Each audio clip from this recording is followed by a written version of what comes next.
সুপ্রিয় দর্শক, স্বাগত সবাইকে আমাদের বিশেষ আয়োজন রণাঙ্গনের দিনগুলোতে।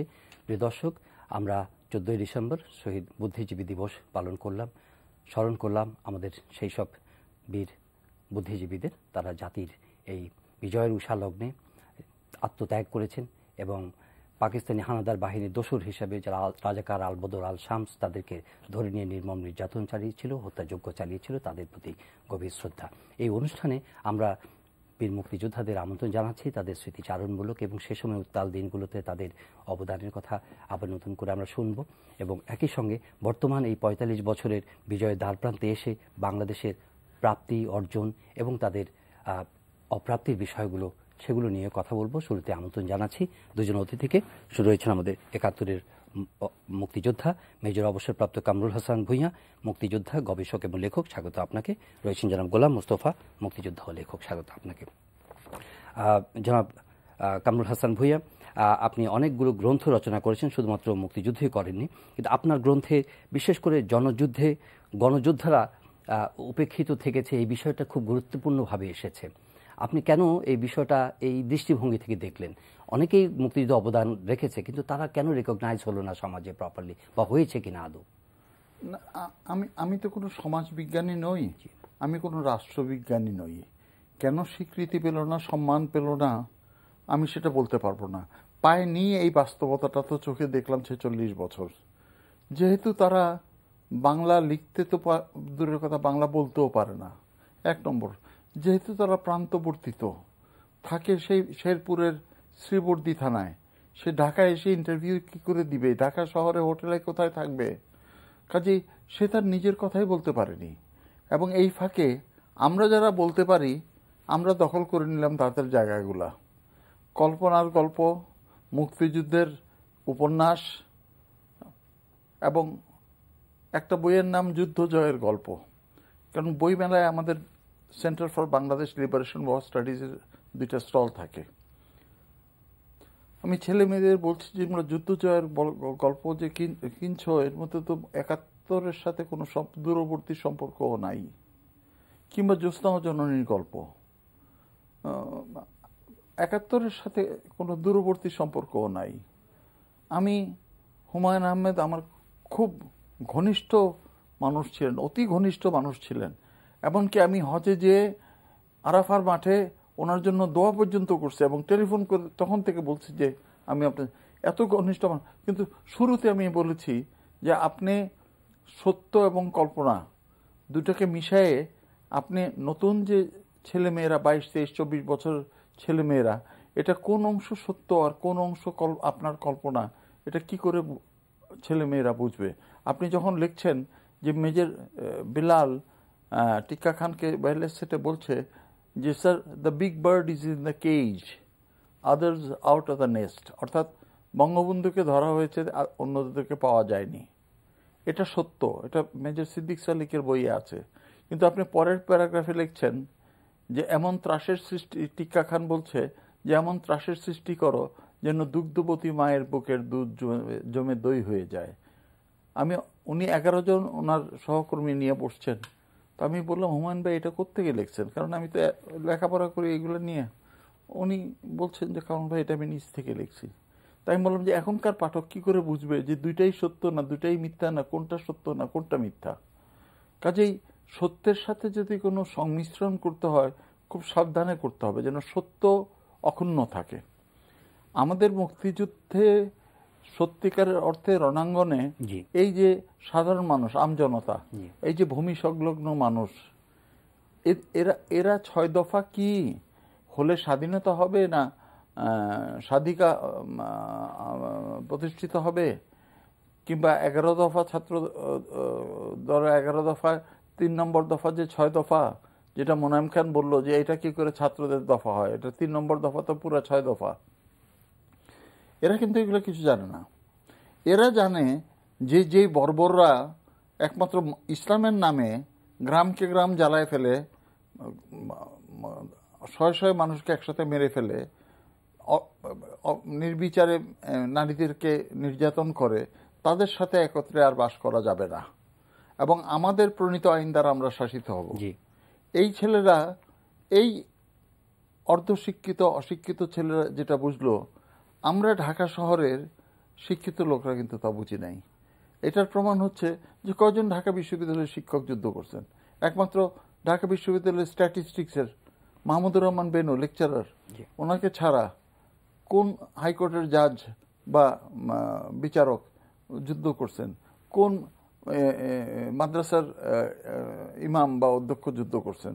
কেননা এরা জানে যে যুদ্ধ হচ্ছে অশিক্ষিত ছোট মানুষের কাজ।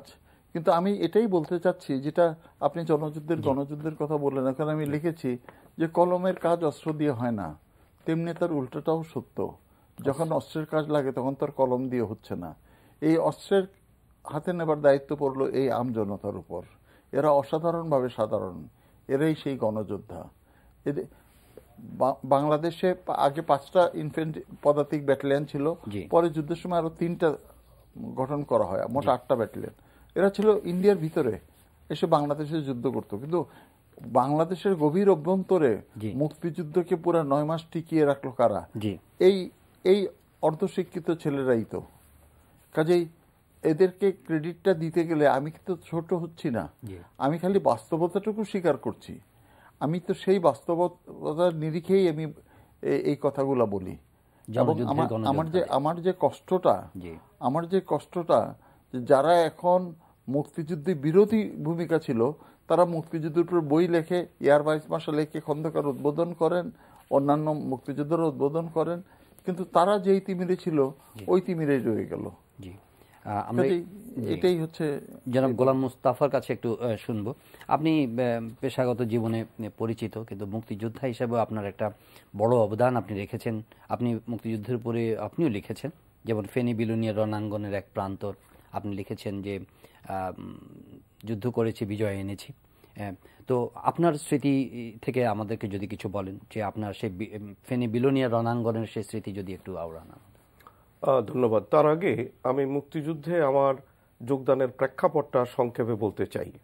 আমি জেনে শুনে বুঝে মুক্তিযুদ্ধে যোগদান করেছি। আমি জানি 48 সালে তৎকালীন পাকিস্তান তৈরির 1 বছরের মাথায় পাকিস্তানের প্রতিষ্ঠাতা জিন্নাহ সাহেব বলেছিলেন যে বাংলা নয় উর্দুই হবে রাষ্ট্রভাষা। এটা অন্যায় ছিল। 52 সালের 21শে ফেব্রুয়ারির ইতিহাস আমি জানি। 62-র শিক্ষা আন্দোলন, হামিদুর রহমান শিক্ষা কমিশনের বিরুদ্ধে ছাত্রদের রক্তক্ষয়ী আন্দোলন সম্বন্ধে আমি অবগত ছিলাম। 66-র 6 দফা আন্দোলনের প্রাক্কালে আমি ছাত্রলীগে জয়েন করি। 68-র 11 দফা আন্দোলনে ছাত্র সংগ্রাম কমিটির আঞ্চলিক নেতা হিসাবে ভূমিকা রেখেছি। 69-এর গণ অভ্যুত্থানে পুলিশের পিটুনি খেয়েছি, জেল খেটেছি। 70-এর নির্বাচনে গ্রাম থেকে গ্রামে ঘুরিয়ে বেড়িয়েছি নৌকার পক্ষে। 71-এ যুদ্ধ করেছি। সুতরাং এটা একটা ধারাবাহিকতা রয়েছে। আমি জেনে শুনে ট্রেনিং সেন্টারে গিয়েছি ট্রেনিং নেওয়ার দাবি নিয়ে। আমি মুক্তিযুদ্ধে যোগদান করেছি জীবন নেয়ার জন্য এবং জীবন দেওয়ার জন্য। আমি জানতাম যে 10 বছরও লাগতে পারে, 20 বছরও লাগতে পারে, 30 বছরও লাগতে পারে। আমার জেনারেশন জীবন দিয়ে দেব, সেকেন্ড জেনারেশন চলে যাবে, থার্ড ফোর্থ জেনারেশন হইলেও এদের স্বাধীন হবে, হতেই হবে। হায়নাদের থেকে এই দেশকে মুক্ত করতে হবে। নিজের সত্তা, নিজের স্বাধিকার, স্বাধীনতা, মর্যাদা প্রতিষ্ঠিত করতেই হবে। সুতরাং আমার মতো যারা মুক্তিযোদ্ধা জেনে শুনে গেছে, তাদের ব্যাপারটা একটু ভিন্ন রকম। আপনি ফেনী বিলোনিয়া রণাঙ্গন সম্বন্ধে আমাকে কিছু বলতে বলেছেন। আমি প্রথমেই আপনাকে এবং এনটিভির লক্ষ লক্ষ দর্শক শ্রোতাকে ফেনী এই পয়েন্টটাকে একটু স্মরণ করার জন্য অনুরোধ করব। আপনি দেখুন, রাজধানী, প্রাদেশিক রাজধানী ঢাকা তখন আর বন্দর নগরী চট্টগ্রাম, এ দুটোর যে সংযোগ, দুটো পথ ছিল, একটা রেল লাইন আর একটা হচ্ছে হাইওয়ে, ঢাকা চিটং হাইওয়ে। দুটোই কিন্তু ফেনীর উপর দিয়ে চলে গেছে। তার মানে পাকিস্তানের সেনাবাহিনী এটা জানতো যে ফেনী যদি মুক্তিযোদ্ধাদের দখলে চলে যায় তাহলে তাদের কমিউনিকেশন ডিসরাপ্টেড হয়ে যাবে, স্ট্র্যাটেজিক্যালি তারা সমস্যায় পড়ে যাবে। সুতরাং ফেনীকে দখলে রাখার জন্য তারা খুব তৎপর ছিল। আর আমরা যারা মুক্তিযোদ্ধা ছিলাম, আমরা জানতাম ফেনীকে আমাদের দখল করতেই হবে। আর ফেনী দখল করা মানে ওদের মাজা ভেঙে যাওয়া, যুদ্ধে স্ট্র্যাটেজিক্যালি আমরা এগিয়ে যাব। তো ফেনী বিলোনিয়া রণাঙ্গনের যুদ্ধ, প্রথম যুদ্ধ যেটা আমি সেটা সম্বন্ধে বলবো। তৎকালীন পাকিস্তান সেনাবাহিনীর 24 ফ্রন্টিয়ার ফোর্স রেজিমেন্টের একজন ক্যাপ্টেন হুমায়ুন নামে প্রসিদ্ধ, তার প্রকৃত নাম হচ্ছে ক্যাপ্টেন জাফর ইমাম। ওনার দায়িত্ব পড়ল ফেনী আক্রমণ করার। উনি একটা ব্যাটালিয়ন সমান মুক্তিযোদ্ধাকে সংগঠিত করলেন। এর ভিতরে আর্মি, তৎকালীন ইপিআর, তারপরে ধরেন রিটায়ার্ড আর্মি পার্সোনেল থেকে আরম্ভ করে ছাত্র জনতা, আমাদের মতো যারা সদ্য ট্রেনিং প্রাপ্ত মুজাহিদ, আলবদর, আনসার, এদেরকে নিয়ে একটা মিশ্র বাহিনী গড়ে তুললেন। এবং তিনি তার আরো দুইজন অফিসার, একজন লেফটেন্যান্ট ইমামুজ্জামান আর একজন হচ্ছে ক্যাপ্টেন শহীদুল ইসলাম, তাদেরকে নিয়ে গুথুমা দিয়ে প্রবেশ করে মুন্সিরহাট হয়ে আপনার মোহরী নদী পর্যন্ত, এটা ফেনীর উত্তরে, ফেনীর দিকে মুখ করে ফেনীকে মানে অ্যাটাক করার মানসিকতায় ডিফেন্স লাইন গড়লেন। অন্যদিকে এটা 2 নম্বর সেক্টর। 1 নম্বর সেক্টরে মেজর জিয়াউর রহমান সাহেব তার সৈন্যবাহিনী নিয়ে আমজাদহাট দিয়ে প্রবেশ করে মোহরী নদী পর্যন্ত এসে 2 নম্বর সেক্টরের সাথে সংযোগ তৈরি করলো। যখন ডিফেন্স লাইন নেওয়া কমপ্লিট হলো জুন মাসের 1 তারিখ থেকে, তার মোটামুটি 7-8 দিন পরে পাকিস্তান সেনাবাহিনী জানলো যে এখানে মুক্তিযোদ্ধারা একটা ডিফেন্স নিয়েছে এবং ফেনী আক্রমণ করা সময়ের ব্যাপার। তখন তারা একটা ব্যাটালিয়ন সমান আপনার শক্তি নিয়ে মুক্তিযোদ্ধাদের অবস্থানে আক্রমণ করলো। বেসিক্যালি আক্রমণটা এসেছিল ফেনী বিলোনিয়া রেল লাইন এবং রোড লাইনের উপর দিয়ে, যেখানে 2 নম্বর সেক্টর এবং জাফর ইমাম সাহেবের ডিফেন্স। প্রচণ্ড যুদ্ধ হলো। সেই যুদ্ধে পাইনিয়ার প্লেটনের আমরা যারা যোদ্ধা ছিলাম, আমরা আমাদের ডিফেন্স লাইনের সামনে মাইনের একটা জাল বিস্তৃত করেছিলাম, মাইনফিল্ড, নুইসেন্স মাইনফিল্ড। সেখানে এসে তারা প্রচণ্ড হতাহত হতে লাগলো এবং ডিফেন্স লাইনের সুরক্ষিত অবস্থান থেকে মুক্তিযোদ্ধারা গুলিগোলা শুরু করলো, 3 ইঞ্চ 2 ইঞ্চ মর্টারের ফায়ার শুরু করলো। শত্রুরা হতভম্ব হয়ে গেল, তারা ভাবতেই পারে নাই মুক্তিযোদ্ধারা এত মানে শক্ত অবস্থান নিয়ে এত শক্তি সঞ্চয় করে রয়েছে। আপনার 24 ফ্রন্টিয়ার তখনও তারা আসেনি। এটা আমি জুন মাসের কথা বলছি। তখন পাকিস্তানিরা প্রচুর হতাহত হয়ে পিছনে হটে গেল। তারপরে ব্যাটালিয়ন প্লাস স্ট্রেংথ নিয়ে দ্বিতীয় দফা আক্রমণ করলো। দে ওয়ার বিটেন ব্যাক, একদম মানে নাস্তানাবুদ হয়ে গেল তারা। এই ধরনের সিচুয়েশনে পাকিস্তানের প্রেসিডেন্ট জেনারেল ইয়াহিয়া খান জাতির উদ্দেশ্যে একটা ভাষণ দেওয়ার প্রস্তুতি নিলেন, এটা বলার জন্য যে পূর্ব পাকিস্তান দুষ্কৃতিকারী মুক্ত হয়েছে, এখানে মুক্তিযোদ্ধাদের কোনো অস্তিত্ব নেই। তখন সিনিয়র জেনারেলরা ওনাকে বললেন যে আপনি যে পাকিস্তানের প্রেসিডেন্ট হয়ে ভাষণটা দিবেন, ফেনী বিলোনিয়া একটা ভয়াবহ যুদ্ধ চলছে, যদি কোনো বিদেশি সাংবাদিক এটা কাভার করে তখন পাকিস্তানের প্রেসিডেন্টের ভাষণের সত্যতা নিয়ে, গ্রহণযোগ্যতা নিয়ে প্রশ্ন উঠে মর্যাদার ব্যাপার হবে। তখন উনি ভাষণটা স্থগিত করলেন এবং পাকিস্তান সেনাবাহিনীর সেনাপ্রধান chief of general staff general হামিদকে বললেন এটা সর্ট আউট করার জন্য। জেনারেল হামিদ আপনার কলম্বো ঢাকা হয়ে ফেনী সার্কিট হাউসে টিনের ঘর, সেখানে সে তার হেডকোয়ার্টার করলেন। যেহেতু সেনাপ্রধান ফেনীতে, পুরা ইস্ট পাকিস্তানের সমস্ত জেনারেলরা সেখানে উপস্থিত, তারা একটা সমর পরিকল্পনা করে পুরো এক ডিভিশন আপনার পাকিস্তানের সৈন্য মোতায়েন করে সমন্বিত আক্রমণ রচনা করলো। এদিকে পাকিস্তান আপনার কমান্ডো ব্যাটালিয়নের 3 কমান্ডো ব্যাটালিয়নের ওরা হেলিকপ্টারের মাধ্যমে পিছনে গিয়ে মুক্তিযোদ্ধাদের পিছন থেকে আক্রমণ করলো। মোহরী নদী দিয়ে পাকিস্তানি গান বোট এসে আক্রমণ করলো। ভয়াবহ সে আক্রমণ মোকাবেলা করা মুক্তিযুদ্ধের বেলুচ রেজিমেন্টও কি ওখানে ছিল না, তখনও ছিল না, 15 বালুচ রেজিমেন্ট ছিল। তখন আপনার আমাদের 2 number sector commander major Khaled Mosharraf এবং ভারতীয় ব্রিগেডিয়ার আনন্দ স্বরূপের পরামর্শে মুক্তিযোদ্ধারা স্ট্র্যাটেজিক্যাল কারণে উইথড্র করলো। তাতে তাদের শক্তিটা সম্পূর্ণ অক্ষত রইল এবং তারা পরবর্তীতে সংগঠিত হয়ে আপনার 10 ইস্ট বেঙ্গল রেজিমেন্ট গঠন করলেন। এবং পরবর্তী দ্বিতীয় যুদ্ধের কথা, ভয়াবহ এবং সার্থকতার কথা আমি পরে বলবো। শুধু এইটুকু বলবো যে এই যে একটা ক্যাপ্টেন ভার্সেস জেনারেলের যুদ্ধ, একটা ব্যাটালিয়নের সাথে একটা ব্রিগেড এনে স্থলে জলে অন্তরিক্ষে আক্রমণ রচনা করে তবে তাদেরকে কিছুটা হটাইতে পারলো। এখানে মুক্তিযোদ্ধাদের সবচেয়ে বড় অহংকার যে এটা অসম যুদ্ধ, সেই যুদ্ধে আমাদের মাত্র 5-7 জন আপনার হতাহত হলো, ওদের 700-800 আপনার সোলজার শেষ হয়ে গেল, নিঃশেষ হয়ে গেল। সো ওই যুদ্ধে আমাদের অ্যাকচুয়ালি নৈতিক জয় হয়েছিল বলে আমি মনে করি। জনাব কামরুল হাসান ভূঁইয়া, আপনি বিস্তৃত জনযোদ্ধাদের কথা বলছিলেন। আপনার দৃষ্টিতে এই যে আমরা যে আলোচনাগুলো করছি, কেন মানে এই প্রকৃত বিষয়গুলো, এই স্মৃতিগুলো কেন আমরা মানে আলোচনার জন্য গুরুত্বপূর্ণ হয়ে উঠছে কেন? এই ৪৫ বছর পরও এর প্রাসঙ্গিকতা আপনার চোখে কি? আমি ব্যক্তিগতভাবে তো অন্য জিনিস, বিকজ এটা আমার নেশা। জি, মানুষের নেশা করে না, সারা রাত ক্লাবে তাস খেলছে, মদ খাচ্ছে, নেশা। আমার ব্যক্তিগতভাবে এটা আমার নেশা। আমি আমার 2 মেয়েকে বসিয়ে বলেছি যে আমি যখন মারা যাব তোরা দাঁড়িয়ে স্ফীতবক্ষে বলতে পারবি যে আমার বাবা খালি মুক্তিযুদ্ধ করেনি নাই, তার বাকি গোটা জীবন মুক্তিযুদ্ধ নিয়ে ব্যয় করেছেন। আমি এক্স দল করি নাই, ওয়াই দল করি নাই, আমি কোনো ব্যবসা বাণিজ্য করি নাই।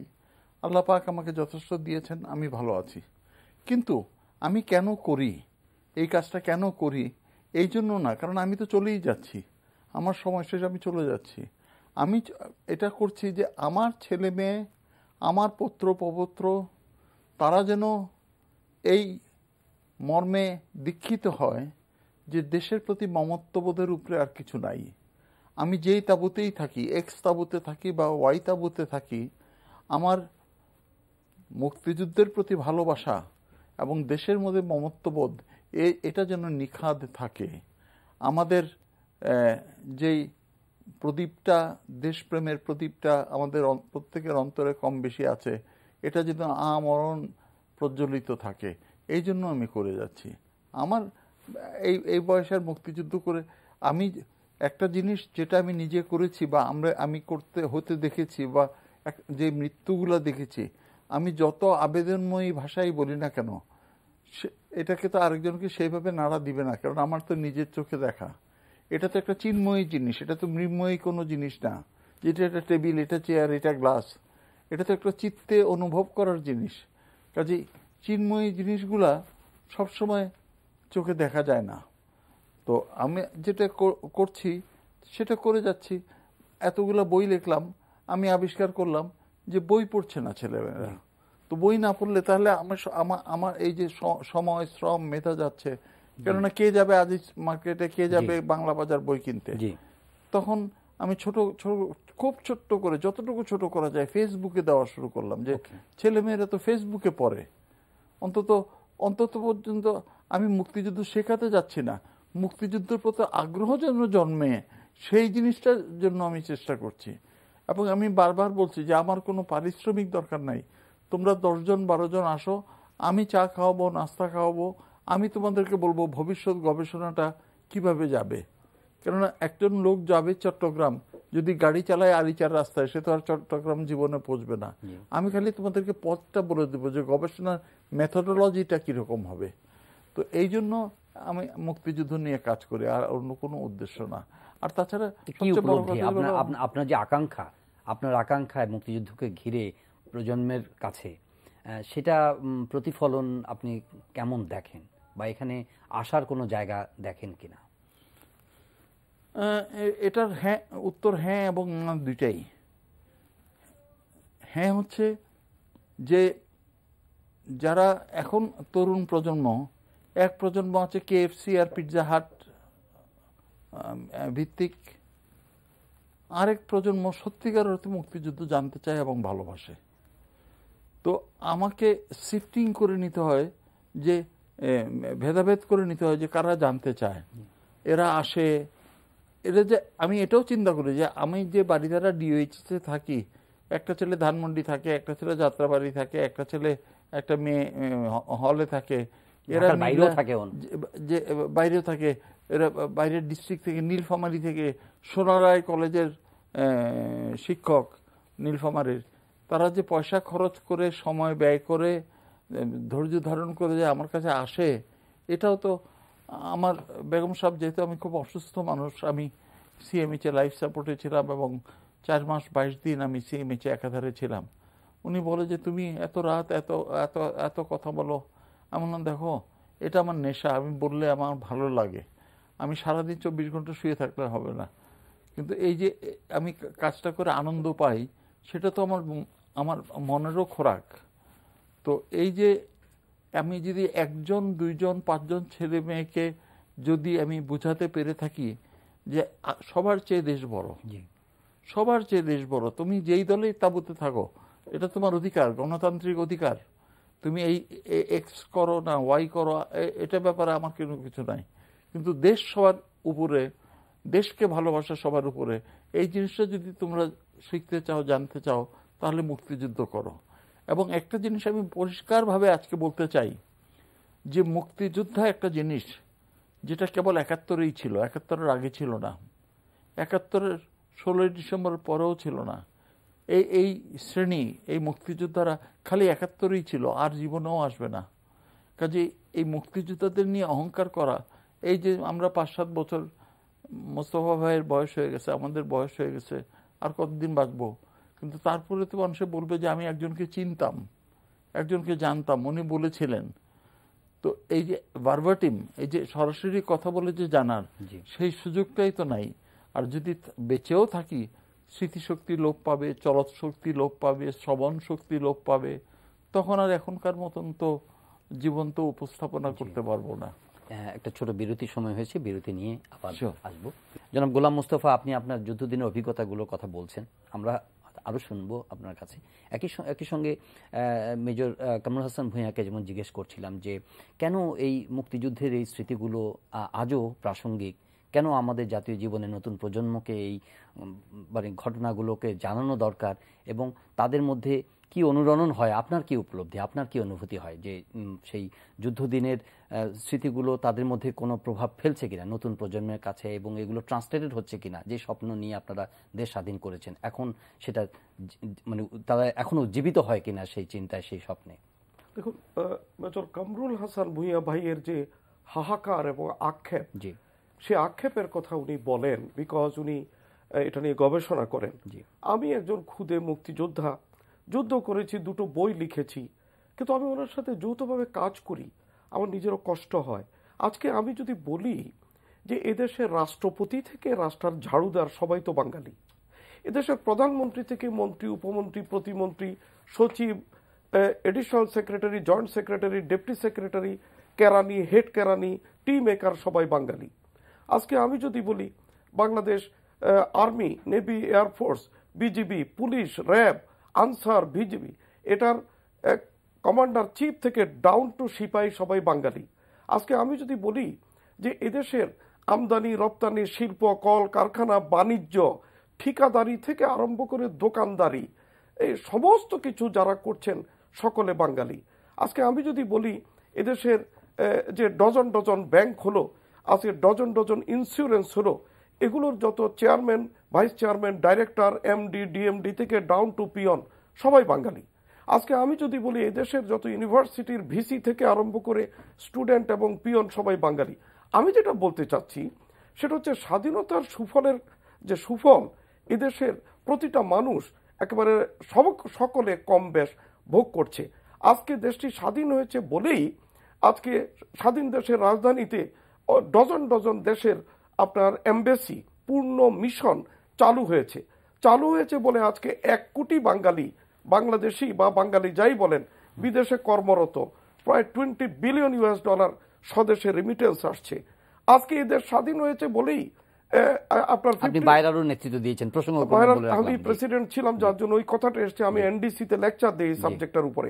এনিওয়ে, আপনি একটা জিনিস লক্ষ্য করুন, আজকে এদের স্বাধীন হয়েছে বলে এই মুক্তিযুদ্ধের সপক্ষের সরকার ঢাকা চিটং হাইওয়ে 4 লেন করেছে, ঢাকা ময়মনসিংহ আপনার 4 লেন হয়েছে, ঢাকা রংপুর 4 লেন হচ্ছে, বাংলাদেশের প্রতিটা হাইওয়ে 4 লেন হবে, ঢাকা চিটং 8 লেন হবে, কর্ণফুলী নদীর নিচ দিয়ে টানেল হচ্ছে, $7 বিলিয়ন নিজস্ব অর্থায়নে পদ্মা সেতু হচ্ছে, ঢাকা শহরে যখন তখন ফ্লাইওভার আপনার তৈরি হচ্ছে, মেট্রো রেলের কাজ শুরু হয়ে গেছে, 100টা ইপিজেড আসছে, পায়রা সমুদ্র বন্দর চালু হচ্ছে, বিশাল কর্মযজ্ঞ। এই যে কাণ্ড কারখানা, এই যে পুরা 16 কোটি মানুষ জ্ঞাতে অজ্ঞাতে স্বাধীনতার সুফল ভোগ করছে, কেউ কি কখনো চিন্তা করেছে যে দেশটা স্বাধীন যদি না হতো, যদি এই রণাঙ্গনে আমার সহযোদ্ধারা যেভাবে জীবন দিয়েছে, অকাতরে কানাকড়ির দামে কামরুল ভাইয়ের ভাষায় প্রাণ দিয়েছে, আহত হয়েছে, পঙ্গু হয়েছে, আমি নিজেও 2বার আহত হয়েছি, আজকে বেঁচে এসেছি, সেটা তো অ্যাক্সিডেন্ট, তো বেঁচে আসার জন্য যুদ্ধে যাইনি। এই দেশ আমাদের ভবিষ্যৎ প্রজন্মের জন্য আমরা জীবন দেওয়ার জন্য যুদ্ধ করেছি। এই প্রজন্ম স্বাধীনতার সেই ফ্লেভার, স্বাধীনতার যে সেই আদর্শ কতটুকু বুকে ধারণ করে, এ আগ্রহ কেন নয়? আমি মনে করি আমরা অভিমান না করে আমাদের মুক্তিযোদ্ধাদের উচিত এইগুলো তাদের সামনে তুলে ধরা।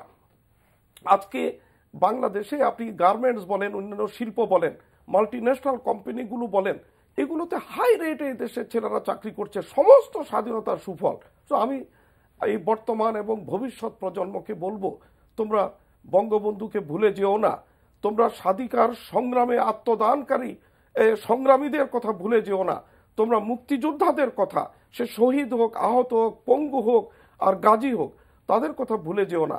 মুক্তিযুদ্ধের সেই চেতনা তোমরা বুকে ধারণ করো, তাহলে এদেশ আরো বেশি এগিয়ে যাবে। এবং আমরা মৃত্যু সময় আমাদের তো কিছুই চাই না, এই জাতির কাছে আমরা কিছু চাই না। আমরা একটা লাল সবুজের পতাকা জাতিকে উপহার দিয়েছি। আমরা শুধু দেখতে চাই মৃত্যুর আগে যে মুক্তিযুদ্ধের চেতনা এবং মুক্তিযুদ্ধকে এই জাতি কখনো ভুলেনি, এই তৃপ্তি নিয়ে চোখ বুঝতে চাই। মেজর কামরুল হাসান, মুক্তিযুদ্ধের যে সুফল উনি বলেছেন যে হ্যাঁ, এটা শ্রেণীভেদে সবাই এর ভাগিদার হয়েছে। দেশ স্বাধীন হলে আজকে যে অবস্থানে আছেন না কেন সেটা তা সম্ভব হতো না। কিন্তু আপনার দৃষ্টিতে স্বাধীনতার সুফল, একটা রাজনৈতিক স্লোগানও আছে যে স্বাধীনতার সুফল সব মানুষের ঘরে ঘরে পৌঁছে দেওয়া, সবসময় সবাই বলেছে, কতটা পৌঁছে দেওয়া গেছে? আপনার মূল্যায়ন কি? আমি প্রথমে বলে নিচ্ছি যে আমি আমি আমি কোনো সমাজ বিজ্ঞানীও নই, আমি কোনো রাষ্ট্রবিজ্ঞানীও নই। এটা আমার গবেষণার বিষয় না। আমার গবেষণার বিষয় সশস্ত্র যুদ্ধ। আমি সবাই তো আমার প্রণীত আইন দ্বারা আমি শাসিত হব, এটা তো সবাই চায়।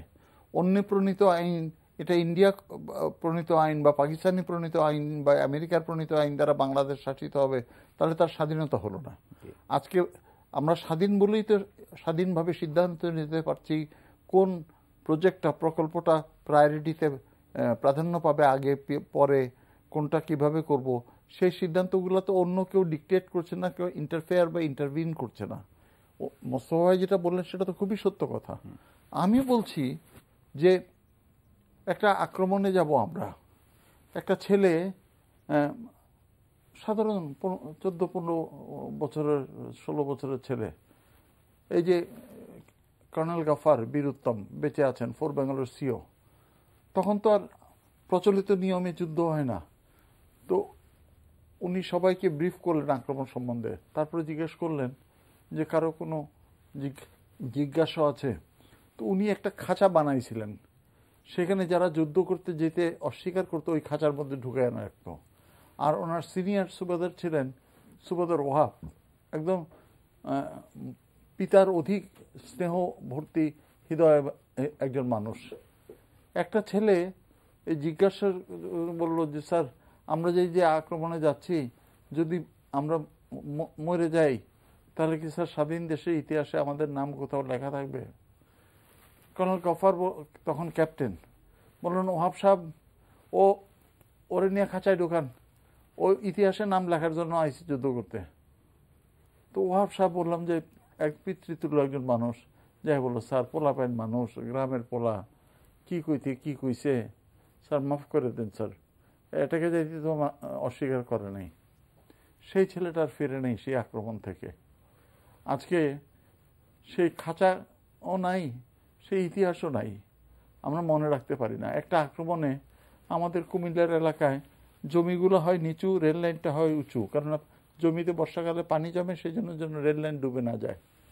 আমরা ইন্ডিয়ার ভারতের দিক থেকে আক্রমণ করে রেল লাইনটা অতিক্রম করে তারপরে যে মন্দভাগ স্টেশন আক্রমণ করব। সো রেল লাইনের উপরে যখন উঠবো তখন তো স্কাই লাইন ব্রেক হবে, একদম পরিষ্কার দেখা যাচ্ছে। আর পাকিস্তানে তো প্রশিক্ষিত, তারা সংগঠিত, তারা অভিজ্ঞ, তারা তো যুদ্ধ জানে তারা। এবং আমরা যখন রেল লাইনে উঠলাম তখন হঠাৎ করে দেখি কে যেন আমার পেটটা জড়ায় ধরছে। আমি অবাক, কেননা এই রেল লাইনের উপরে যে কোনো সময় বৃষ্টির মতো গুলি হচ্ছে।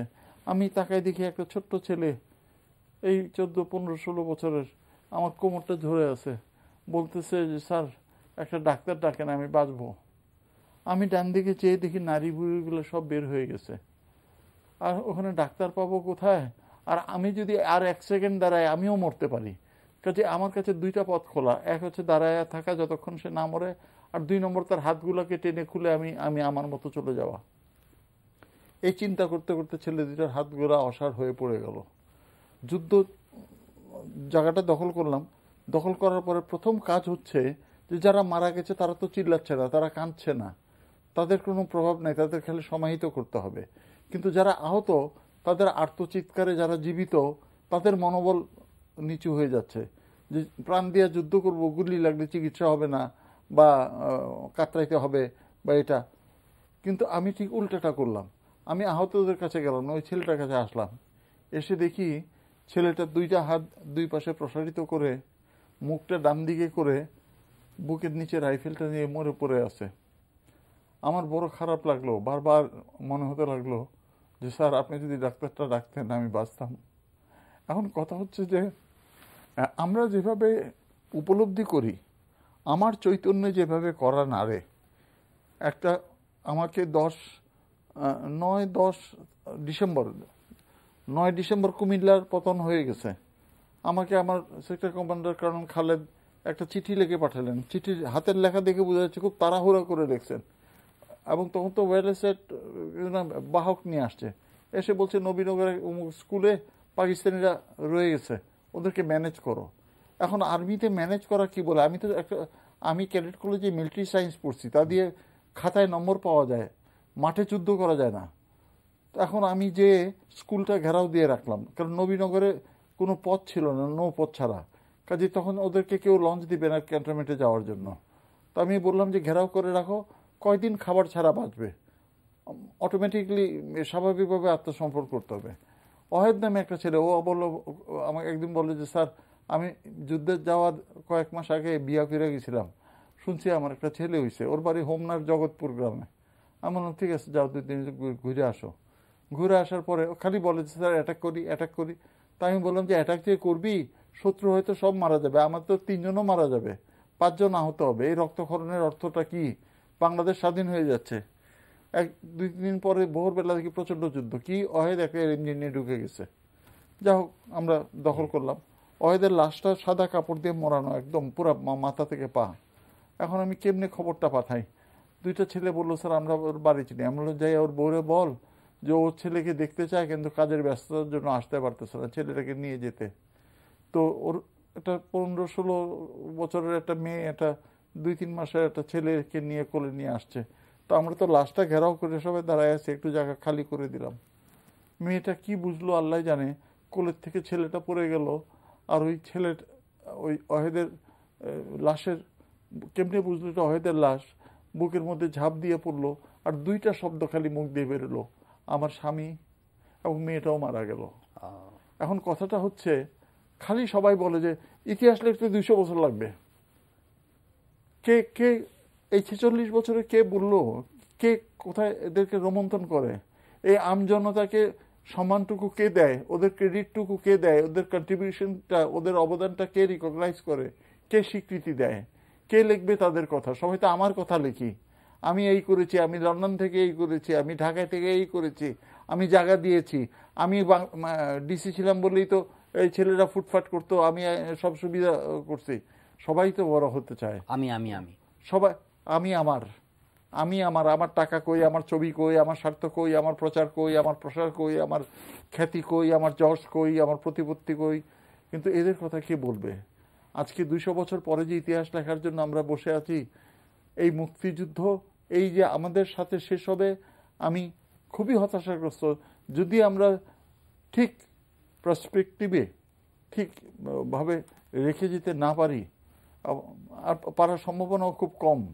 কেননা ট্রেনটা তো যাচ্ছে উত্তর দিকে ময়মনসিংহ, ট্রেনের ছাদের মধ্যে যদি আমি দক্ষিণ দিকে দৌড়াই, তাহলে তো আলটিমেটলি যেহেতু ট্রেনটা উত্তর দিকে যাচ্ছে, আমি উত্তর দিকেই যাব।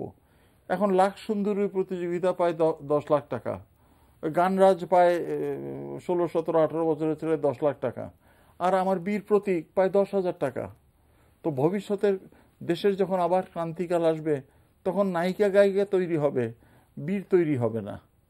কাজে বীর তৈরি হইতে হলে দেশের জন্য যে মমত্ববোধটা গড়ে উঠতে হয়, যেমন ৭১-এ ৭.৫ কোটি মানুষ, ৭.৫ কোটি মানুষের মধ্যে অর্ধেক পপুলেশন, অর্ধেক জনসংখ্যা ছিল মহিলা, মানে আমরা মোটামুটি ধরে নিতে পারি তাদের অবদানটুকু আমরা স্বীকার করছি না। আমরা শালদা নদীতে, এই শালদা নদী একটা ছোট্ট খাল, খুবই খরস্রোতা, সীমান্তের কাছে, এই পাশে ৩০ পাঞ্জাব আর এদিকে আমাদের ৪র্থ ইস্ট বেঙ্গলের রেজিমেন্টের, এবং আমরা দেখতে পাচ্ছি ওরাও ট্রেনছে আমরাও ট্রেনছে, কথা হচ্ছে, ওরা গালি দিচ্ছে, সারা মুজিব কা বাচ্চা, মালাউন কা বাচ্চা, ইন্দিরা কা বাচ্চা, আমাদের পোলাপানেও গালি দিচ্ছে, আবার চায়ের কাপ উঁচা করে বলছে চা পিয়াগা ভাইয়া, চা পিয়াগা। তো ওর মধ্যে একটা, এখন তো বাড়িতে বাড়িতে টিউবওয়েল আছে, তখন তো পুকুরের পানি খাইতো, খালের পানি ফিটকারি দিয়া খাইতো। তো একটা ছেলে, একটা মেয়ে একটা কলস নিয়ে যাচ্ছে, মেয়েটাকে বললো তুমি নদী থেকে আমার এক কলস পানি আইন না দাও। তো মেয়েটা ওই যে খরস্রোতা গাছের ডালপালা পাতা টাতা ভাসে, মেয়েটা ধাক্কায় ধাক্কায় একদম তলের থেকে এক কলস পানি নিল, কলসটা বেশি ভরে গেল, কিছু পানি ফেললো, ফেলে ডাইন কাকে কলসটা নিয়ে উপরে উঠছে, অর্থাৎ তার পিঠটা তখন শত্রুর দিকে। এমন সময় শত্রুর একটা সৈন্য তাকে 4টা গুলি করলো, গুলিগুলো যে সামনে দিয়ে বের হয়ে যাচ্ছে আমরা দেখতেছি, কিন্তু মেয়েটা কলসটার মধ্যে কোনো গুলি লাগছে না, এবং মেয়েটা এত 4টা গুলি খাওয়ার পর কলসটা ছাড়ছে না। এবং আমরা যদি পাল্টা গুলি করি তাহলে তো গুলি বৃষ্টি শুরু হয়ে যাবে, মেয়েটা হাড়গোড় থাকবে না।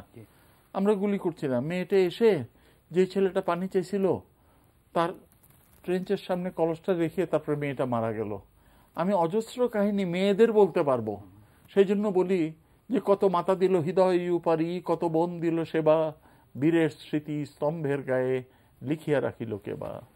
আপনার কোনো লাস্ট কমেন্ট? আমি দর্শক শ্রোতাদেরকে ফেনী বিলোনিয়া রণাঙ্গনে নিয়ে যাব। আমি প্রথম যুদ্ধের কথা বলেছি সংক্ষেপে, জাস্ট মেসেজটা। জি, ক্যাপ্টেন জাফর ইমাম, লেফটেন্যান্ট, যুদ্ধ গল্প আসলে সময় নেই আর পুরো বর্ণনা দেওয়ার, জাস্ট উনি যেই আকুতির কথা বললেন, যে আরতি দিলেন, সেটার আঙ্গিকে যে এই ৪৫ বছর পরে আপনার ভিতরে কি অনুরণন হয় মুক্তিযুদ্ধকে ঘিরে, আমরা কতটা লালন করি এটাকে হৃদয়ের মধ্যে, এবং আগামী দিনের জন্য এটা কতটা মানে গুরুত্বপূর্ণ আমাদের। আমি এই ব্যাপারে কিছুটা বলেছি, আর মেজর কামরুল তো গবেষণাই করেন। আমি কিন্তু যুদ্ধের একটা কথা বলতে চাই, আমি যুদ্ধের কথা বলতে বেশি ভালোবাসি। তো প্রথম যুদ্ধ থেকে উইথড্রলের পরে 10 অক্টোবরে 10 ইস্ট বেঙ্গল রেজিমেন্ট রেইজড হলো ওয়ারফিল্ডে, এবং তারপরে আপনার 5 নভেম্বরে মৌরি নদী ক্রস করে শত্রুর বাংকারের 2 বাংকারের মাঝখান দিয়ে ঢুকে ফেনী এবং পরশুরামে অবস্থানরত পাকিস্তানিদেরকে ঘেরাও করা হলো, ভয়ানক যুদ্ধ হলো। সেই যুদ্ধে আপনার 10 নভেম্বর পাকিস্তানিরা আমাদের কাছে সারেন্ডার করলো। তারা ওই যে আপনি বললেন 24 ফ্রন্টিয়ার ফোর্স রেজিমেন্ট এবং 15 বালুচ, এবং তারপর আমরা ফেনী আক্রমণ করলাম এবং 6 ডিসেম্বর ফেনী মুক্ত হলো। ইতিমধ্যে আমার সহযোদ্ধা হাবিলদার এয়ার আহমেদ, বীর প্রতীক, হাবিলদার বাইজিদ, বীর বিক্রম, মুক্তিযোদ্ধা কোচি শহীদ, এরা প্রাণ দিল। এদের কথা যদি বলতে পারতাম তাহলে কত হৃদয়গ্রাহী, কত হৃদয় বিদারক, সেটা দর্শক শ্রোতা জানতে পারতো। সময়ের অভাবে 6 ডিসেম্বর ফেনী মুক্ত হলো মানে হচ্ছে ফেনী আপনার ঢাকা চিটং বিচ্ছিন্ন হয়ে গেল, পাকিস্তানিরা স্ট্র্যাটেজিক্যালি উইক হলো, এবং 16 ডিসেম্বরে তাদের সারেন্ডারটা। তো আমরা নিশ্চয়ই আবারও সময় করে কোনো একদিন আপনারা সেই স্মৃতি কথা আবার শুনবো। ধন্যবাদ জনাব গোলাম মুস্তাফা, ধন্যবাদ মেজর অবসরপ্রাপ্ত কামরুল হাসান ভূঁইয়া স্টুডিওতে আসার জন্য কষ্ট করে এবং আপনাদের অভিজ্ঞতা শেয়ার করার জন্য। দর্শক, আজকের অনুষ্ঠান আমরা এখানে শেষ করছি, রণাঙ্গনের দিনগুলি। এই অনুষ্ঠানটি অনলাইনেও আপনারা দেখতে পারেন, ভিজিট করুন www.ntv.com। দেখা হবে আবারও পরের অনুষ্ঠানে। ভালো থাকবেন সবাই।